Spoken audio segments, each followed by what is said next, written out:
కట్లు కాలిపోతున్నాయి. ఇప్పుడే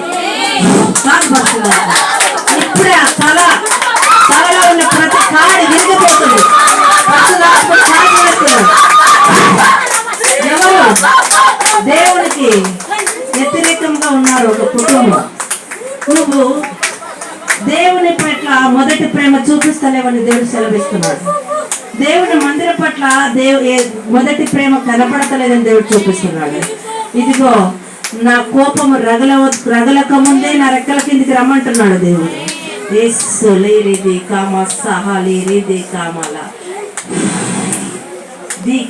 రాజు దేవుడు నిన్ను దర్శిస్తున్నాడు. తాకపరుచుగా హోలీ స్పిరిట్ బలమైన అగ్ని శక్తి దిగింది. నీలో కొన్ని శక్తులు పారిపోబోతున్నాయి. నీ కుటుంబంలో పీడిస్తున్న చీకటి శక్తులు